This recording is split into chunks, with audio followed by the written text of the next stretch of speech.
your tech talk will be from Jim Rice on automating Gimp, and then Seth will be doing our feature talk on the JavaScript framework Express data. So now I will hand it over to the Honorable Jim Rice. Hello, everybody. All right, get ready to feel nervous for me. So, I really like using open source tools. GIMP is one of them, and one of the languages that I've decided to just learn by jumping into the pool is Python, and one of the reasons I picked that is because it looks like English for the most part, and the other reason is it's very frequently compatible with major open source projects like Blender 3D, the GIMP for automating, well, your tools. So I figured I had a lot of situations where I was running into images that I needed to perform the same task on over and over again, sometimes with variations, sometimes not. One example I'm going to be using here is taking our startup Wichita favicon. We can have a poll later on how you actually say that. And we're going to work our way towards spitting out a list of appropriately sized favicons smaller than this current image. Another quirky thing that drove me to investigate automating GIMP using Python was the Unity game engine.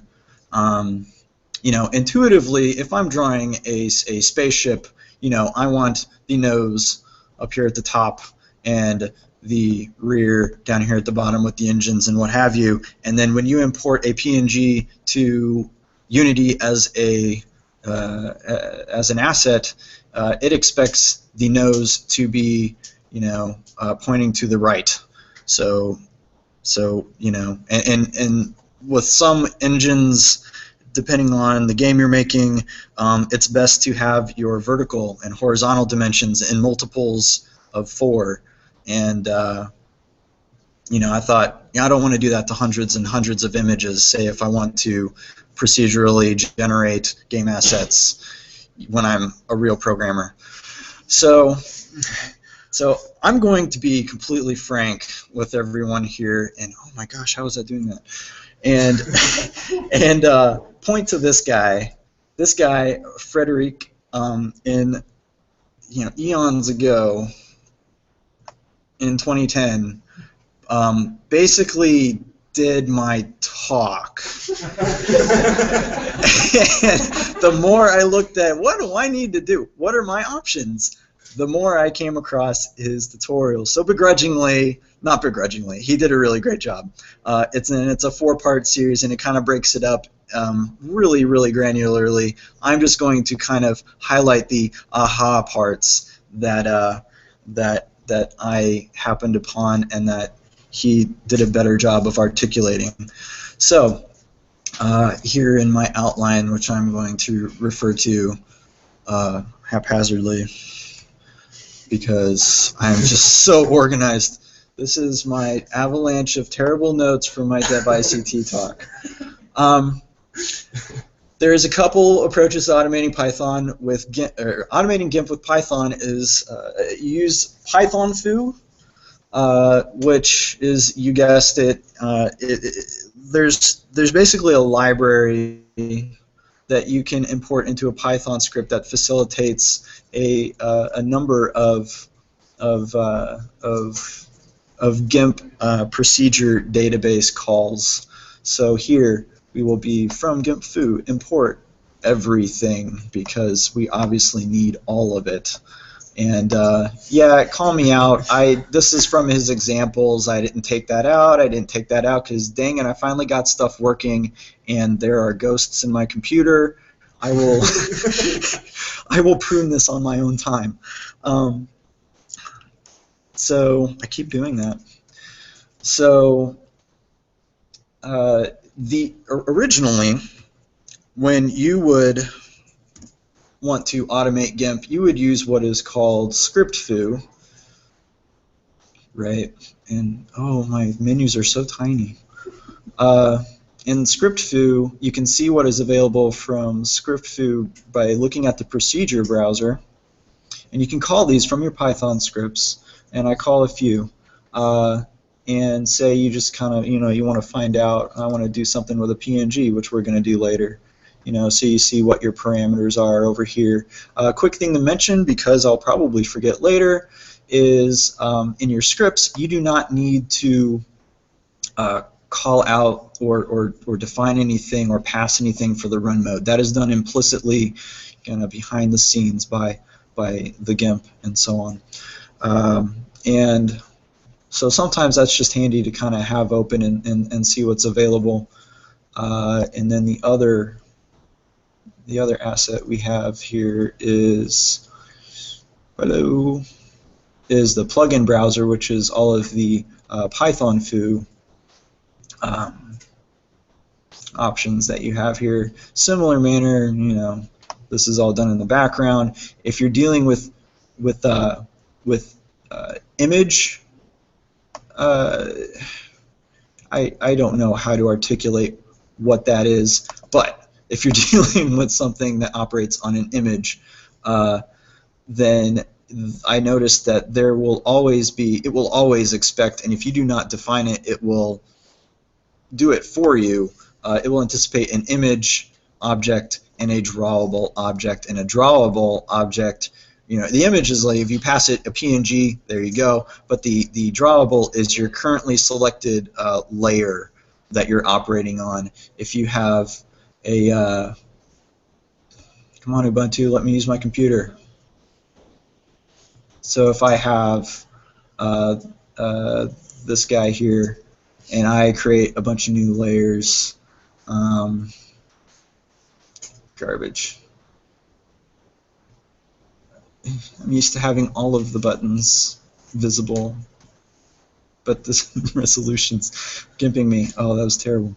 So anyway, so if I had a slew of layers here and I selected this one here, third or fourth down, that would be considered my current drawable. And that's just something that, if you write a script and you do not, write it to use it in batch mode, in silent mode, you might see that, you end up navigating all the selections and you'll kind of see it working as you use it. None of my stuff is that fancy, so we're not going to see that. I'm sorry. So I'm closing that guy. Now, there are other options for automating GIMP.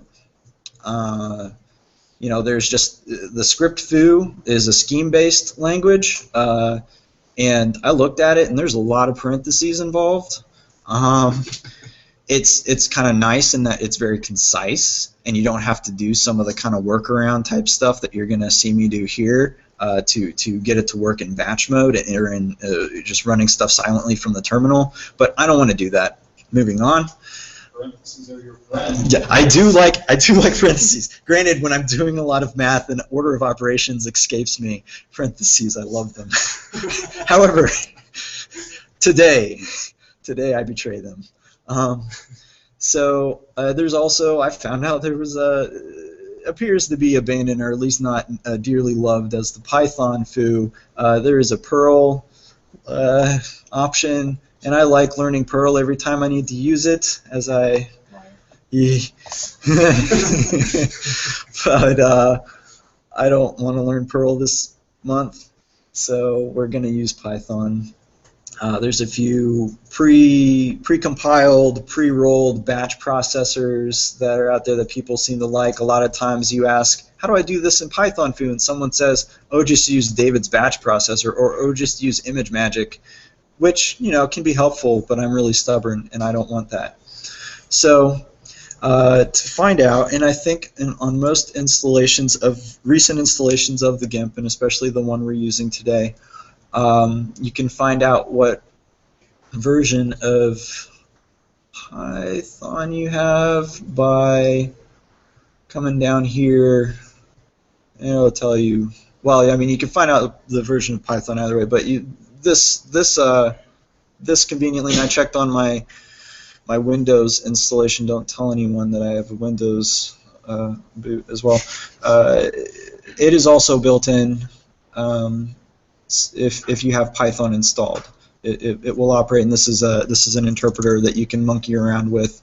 I'm not going to do that because I will just make things worse.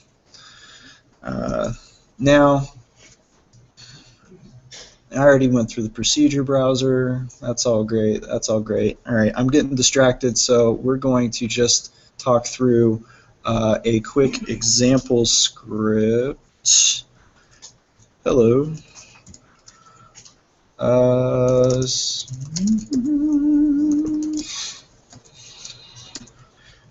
Oh no. Okay. This is, since I'm going to have to go and find this anyway to show you the example, I will mention where you put your scripts. So if you go to your home directory, I'm sorry, what now? Oh, right. My font size is so bad. So that's how you do it. Whoa. Better? Yeah. Little better? Okay. What was I doing? Where am I?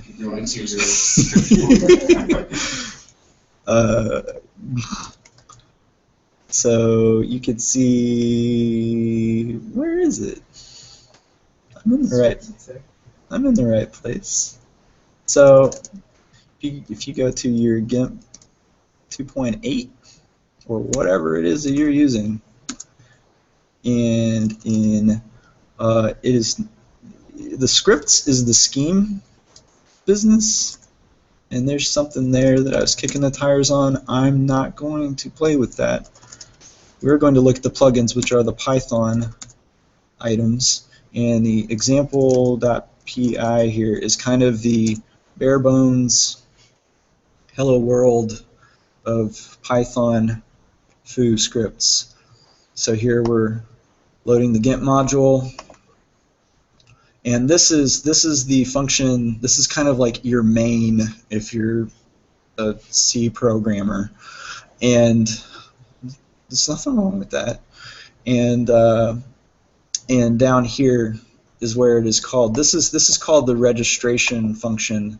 This is required, and this if this isn't right, you will not see your script in the GIMP interface, and you will not be able to call it silently, at least not in my experience. And it is really easy to make your script disappear, and you're probably just missing a comma down here somewhere. Pretty basic stuff. The name, additional description. If you remember in the procedure browser, these guys, the hidden help. In the procedure browser, all of these are hyphen delimited identifiers, right? But when we call them over here, you use underscores, and I forget what that has to do with some sort of reserved special character between these two operating pieces that we're dealing with here. And I'm not going to act like I remember exactly what it is. So, more description. Michael Arden, the guy that I mooched off of for this talk, date. I assume all of this is required because I put it in this example. And here, here you what? Here you have the this denotes that it is an image. That's a vocab thing that I failed on earlier. And let's see if I can find it. Yeah. There are other options besides image. Well, dang it, I didn't write down what it was called, but what it is, whether it's a toolbox or whether you're dealing with layers or channels or what have you, and a bunch of other stuff that I did not even look at. That kind of affects your built-in parameter requirements. So like I was saying, with the images, with the image tag here, and it expects an image object and a drawable object no matter what, even if you forget. And what will come in handy later is that the toolbox type does not require that. So that's pretty much it. This is where you would define additional parameter, or this is the types of image files that are permissible to be used. This could be RGB, this could be a slew of other things. This is where you would define parameters, which we'll see later, and this is where you will define what is returned. I was lazy and I didn't do any kind of like Boolean return for error checking because, well, I don't need to explain that. And you do need to call it, you do need to have that main down there, that kind of, yeah, I'm not going to act like I remember why that's there architecturally, but you got to have it. So my example, do I need to bump it up on this one too? Probably. Let's do that. And now, since I have learned how to use my computer, and I'm going to just, let's full size that. We know my files are back there. Don't worry, they're not gone. So this is, we're taking it a step further from the example here. We're wanting to take that favicon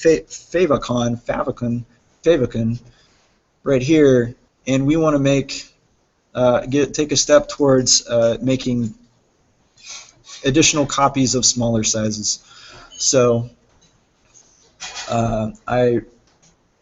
we have one function, and we have registered it. It's weird how it's kind of backwards when you want to explain it. So this is the name again that we'll see in the GIMP Python foo browser if we were to open it again. I mean, I guess you could just trust me, but in my heart, I want to make sure it's still there. There it is. So we see all of the. See, I did not define those, but it says I need them apparently, and nope. Yep. Here I've defined a file name that I want to give it. I'm going totally backwards, so I apologize. This is where I call the procedure browser the command that I'm going to use, I suppose. And this is one for an error console. So if stuff goes afoul, it will pop up over here, and it occasionally does. So that's kind of handy to just leave in there if you're just kind of flying by the seat of your pants like I was. So this one is just kind of hard-coded. We want a width and height, which are going to be the same because it is a favicon, and we are going to call it derp28.png because that's descriptive. And here we have the image and the drawable, so it's really, you import the image and the drawable is just going to be the current layer. Sometimes if you have an image that has a layer of transparency, and if you create, or if you export a PNG with that, apparently people are having a lot of trouble out there on the internet with, have this invisible picture. It's the right size, but that doesn't help. And that had to do with them selecting the wrong drawable because the transparent layer was on the top for whatever reason. So I used a little Python cheatery to kind of unwind my desktop location, because if you try and call this in the command line using tildes, it freaks out at you. So do not do that. And here we are using from the procedure database. These are the ScriptFoo tools. We are going to pass it the original image. I might have been able to use image instead of my new name, but such is life. And my new dimensions. It does seem redundant. However, GIMP wants you to give it both the vertical and the horizontal. It doesn't care that you're making a square object. And then directly after scaling it, we are going to export a copy to the directory, and after that directory, you add the file name. The file name, if I recall, is that's the drawable. The drawable happens when you just open a PNG on its own in GIMP. Your one and only layer is the file name. So that's handy that it just kind of happens that way. In all of these, if we look up this PNG save, and I think, was I smart and picked that one to, no. It has a bunch of other parameters down here. It's the stuff that would kind of come up by default and it ask you a bunch of questions. Do you want to save, physical dimensions? Do you want to save all background data and whatever? And you kind of yes no what you want, or you can go up here and you can view from, well, I don't have anything to export, but one tricky thing was I had to look up the spec for a PNG to find out what one of those things was and whether I wanted it or not. So, but if we run this, and we will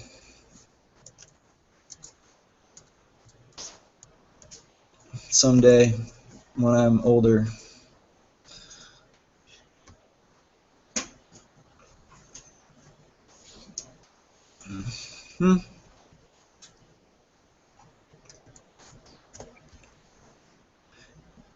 We can see from the image. No, I made a special folder, a special menu option just for my script called derp. Here we have derped a new favicon. Bam, desktop. And wow, I'm just so impressed with myself. So calm down, everyone. Okay, now here's where it gets weird. Oh, come on, guys. I don't want to do that. I don't want to have to play with menus if I have 100 things to do, 100 things to do this too, right? Or even just 15, PNGs.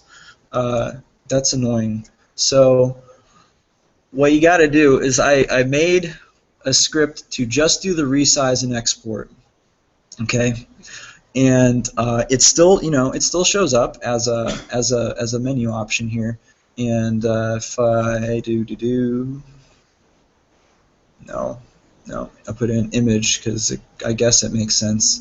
And so it gives you a prompt. I did define a couple of these defaults. So here's where we get the string. These are called out in the procedure browser, so you kind of know what to expect or what your options are for passing to similarly operating ScriptFoo and PythonFoo procedures. And so here's you name it. It's a description that shows up in the browser, and this is a default. See if you're using the GUI, and pretty much kind of wash, rinse, repeat there, depending on what you're working with.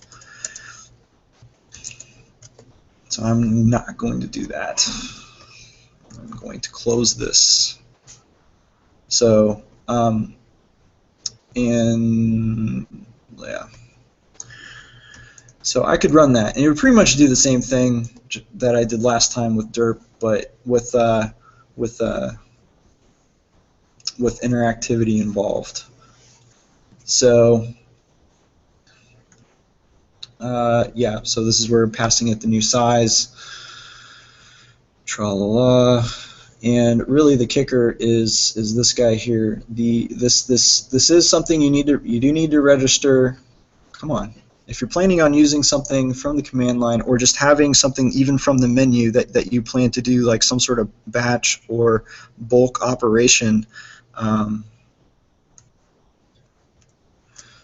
Then you need to create a wrapper script that and the catching point is that the reason you have to do this is here we end up defining the image object based on the PNG that we pass it, because there's and that's not really the issue. It's this drawable down here. There's really no way to define a drawable from the command line, because GIMP doesn't understand, what layers you're going to have, because you haven't even passed it the image yet. So you got to create this wrapper, and then from there it's pretty much standard Python hackery. Whoa, let's not delete everything. Okay. So yeah, here the image we're using this from the procedure database, doing an image load, and so visualize mentally what GIMP would be doing at this point. It would have the one image, the one layer, and so we're assigning that drawable, even though it should be able to figure it out on its own, and we're getting that active layer and setting that to the drawable. So now we can kind of gear up, define where we want it, and all of that garbage.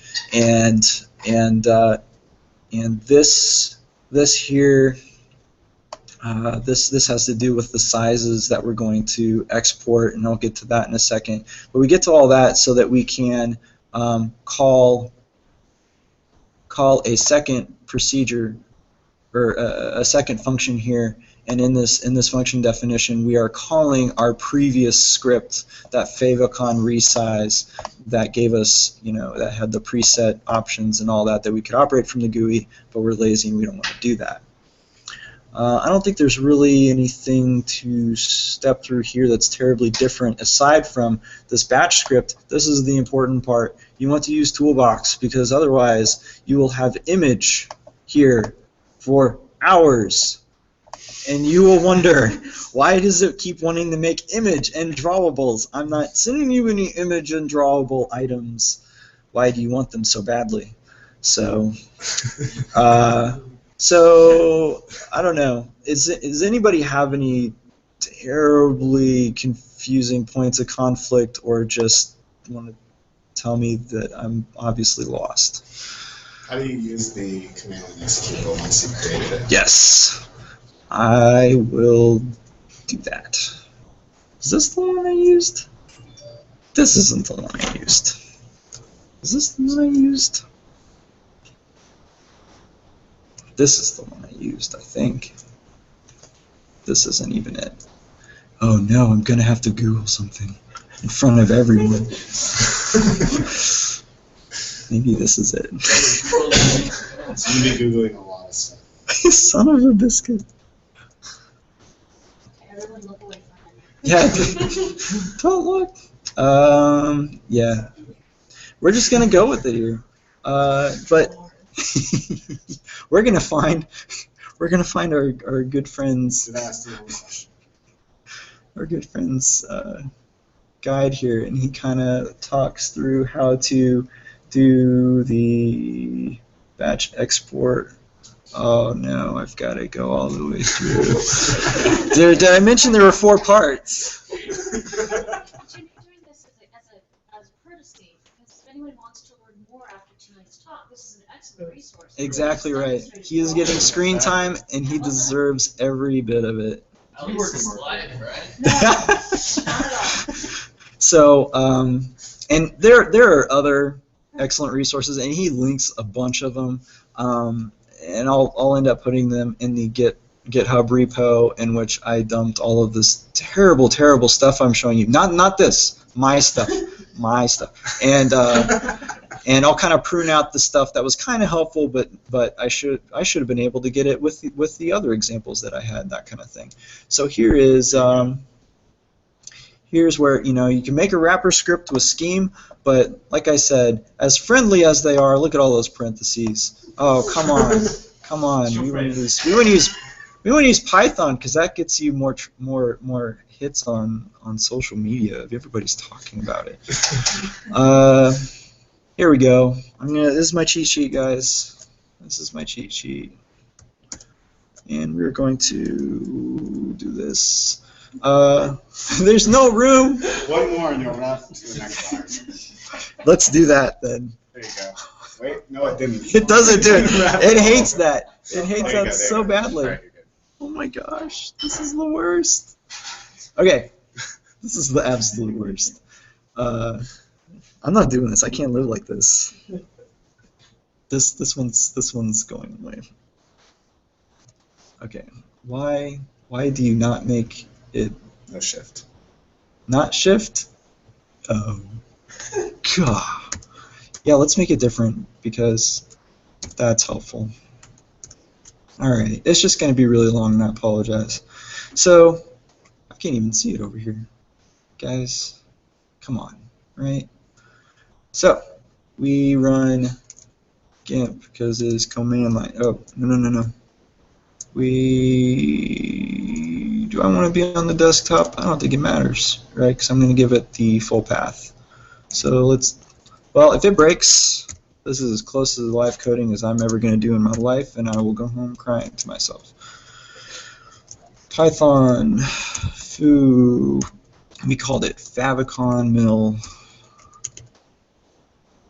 And this is the run non-interactive that you do not need to define or call out or pass when you're dealing with the scripts, but when you are running something from the command line and you're sending it to I is for interpreter, B is for batch. When you're sending it to an interpreter, it does need you to tell it whether you want to run non-interactive or not, because if you do it run interactive, it will pop open GIMP and maybe you'll get to see everything operate, but maybe it'll interrupt you and maybe you don't want that. So let's see, what else? Non-interactive. These are our parameters. I don't remember what my parameters are for my own stuff. I think the first one was probably the file. Yeah. Whoa, caps lock. Take it easy. Desktop, I believe it was favicon 228. Thank you. I was actually going to check if you didn't confirm. I was going to check. So how it's wrong, it's on you. Oh man, it's going to be so embarrassing. It's going to be so embarrassing. And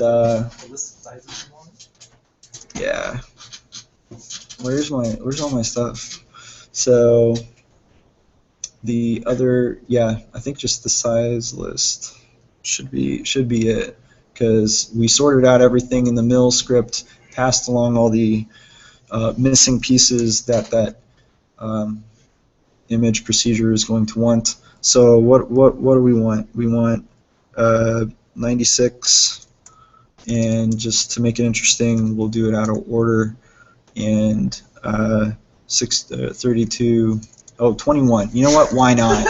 You know, I'll bet somewhere in space Internet Explorer needs that. And no, come on. All right.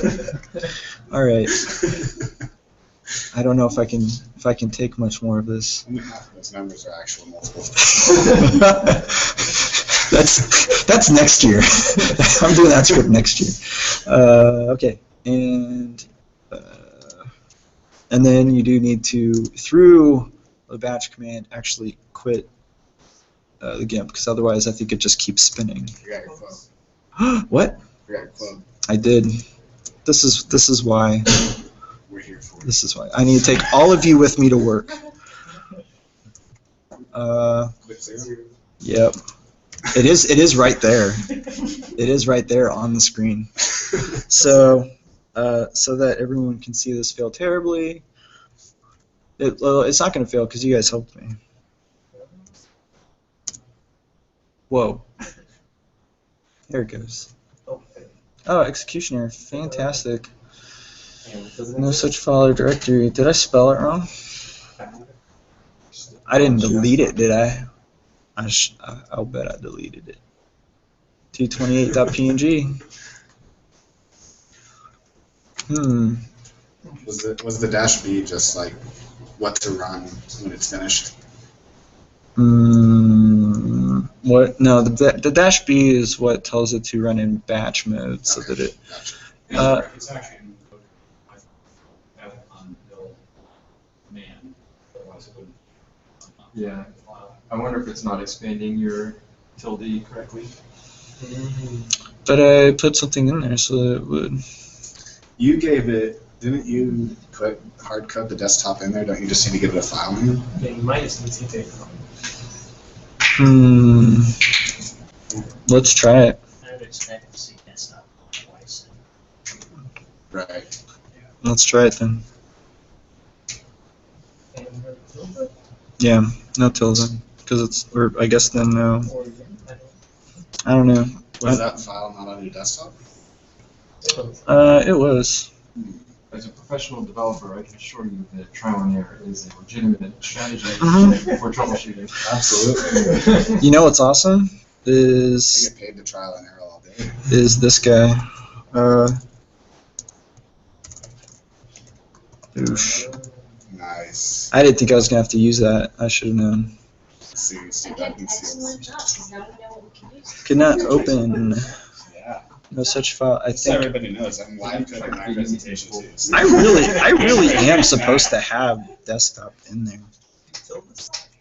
Tilde slash desktop. Maybe just try giving it the full path to desktop. See if it handles that.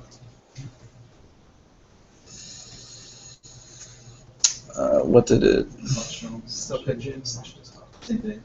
It's so weird. I wrote full Let's look at the script.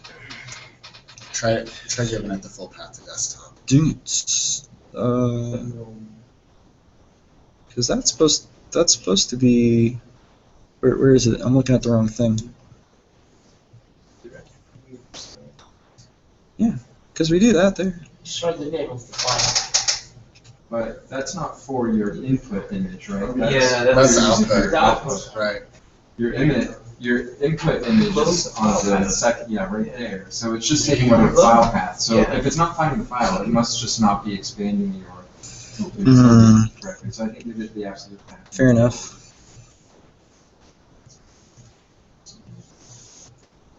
Group debugging. Yeah, Old slash it. you guys Honestly, are say the I've friend. never experienced that.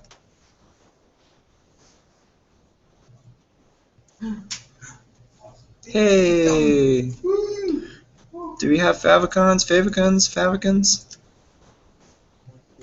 Yeah, there's 21. Is it? Oh, that's the derp from earlier. Yeah, 21. 96. 21. There you go. Yeah. Look at that. Hooray! I'm gonna make a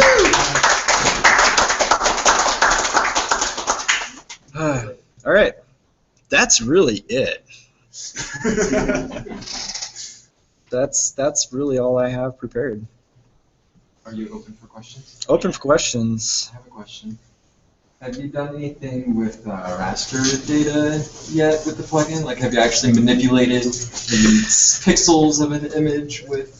No, but I mean, if you look at the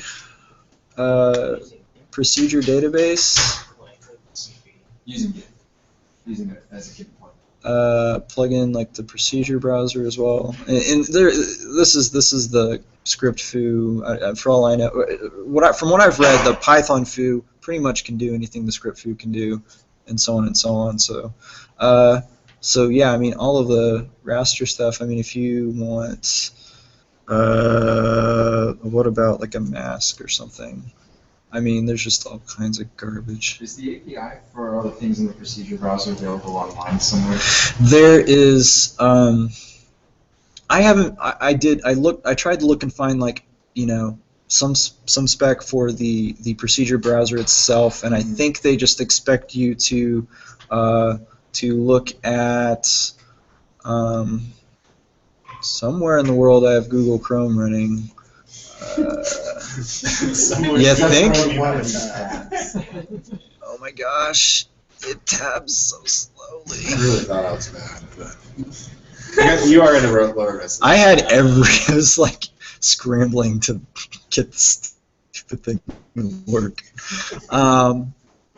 There is GIMP has just from their site. They have. Ooh, I think this is it. like just their function reference. Yeah. Right, so pretty much all of the functions that they have available are there. And really, if you know how to do it in GIMP, or where you find out how to do it in GIMP, from my understanding, it's available for you to exploit via. You just got to hunt down what it is in the procedure browser, and get it to play nice. So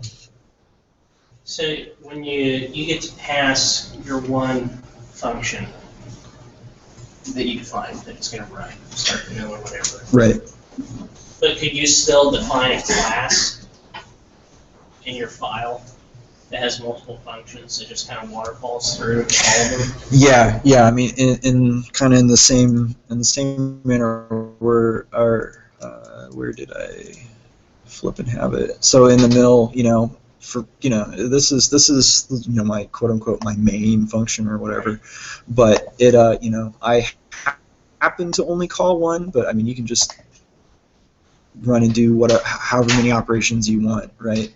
From my understanding, this is the extent of my understanding, but I haven't seen anything to indicate that you're restricted to some. From there, it's just Python, right? And is it using system Python interpreter, or does GIMP have its own? Yeah, I think this is and maybe I don't have the vocab to give you the right question, the right answer, but it is a Python library that we are exploiting that. I mean, GIMP does run every time. Is that what you're asking? The top line answer the question, because user bin in is invoked for Python's parameters. When you run that, It's using the system. It is using the system, Yeah. Okay. The shebang. Okay, so you could import other libraries you have if you wanted to use here too. Right. Yeah, I mean, you can import math, you can import all kinds of. It's Python, so yeah. import a message queue in the library and send things off to various other distributed computers. Yeah. How crazy you want to get. Yeah. Your GIMP scripts are spying on you. Yeah. Yeah. So, did he answer your question? Thank you. It does. I mean, this is Okay. really interesting, but Yeah. I don't have GIMP that. Yeah. We use OpenCV for all our image processing with Python. Okay. So, but I was just wondering if there could be like a sharing. But it looks like you can. There's Python bindings for OpenCV, so I'm sure Yeah, like you could rapidly. Right. kick something off to a different program. And yeah, I guess as long as you say I don't know if you'd have to export from program 2 and then import back again. This is the way we did here. Yeah. Yeah, you get pretty hairy. Yeah, I see. Yeah, this is really cool. So. We're going to separate the shared logic and the platform specific. So the resizing loop, for instance, would be your central whatever, but then whatever entry point you have, or again, OpenCV, you would have different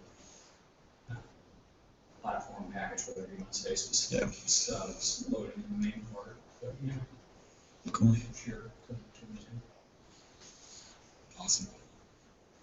Anybody else?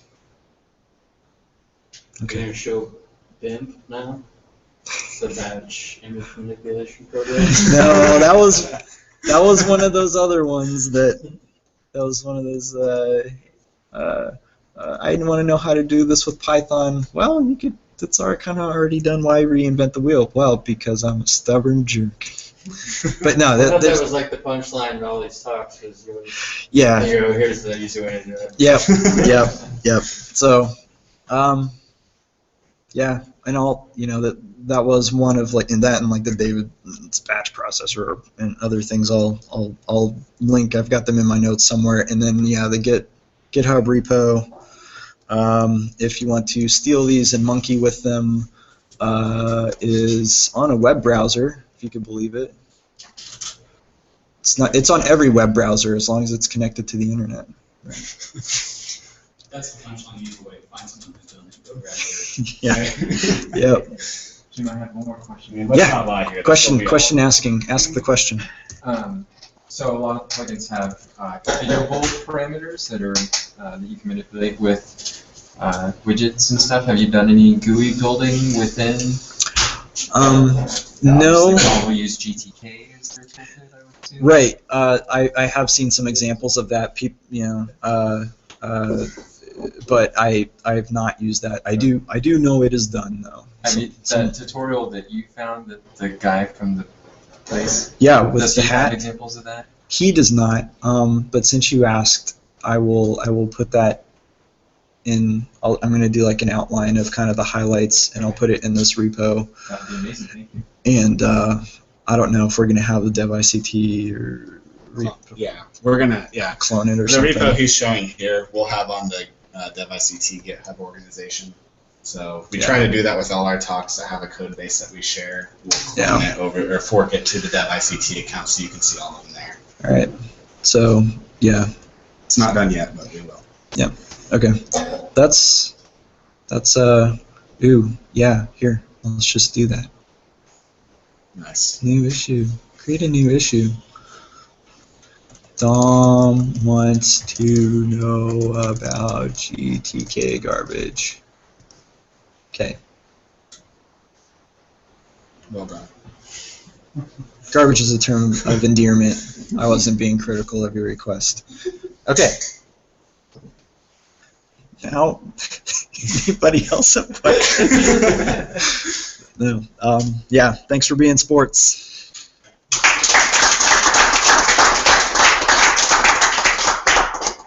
I want to get off this crazy ride. Go ahead and Quick break while we get switched over to set.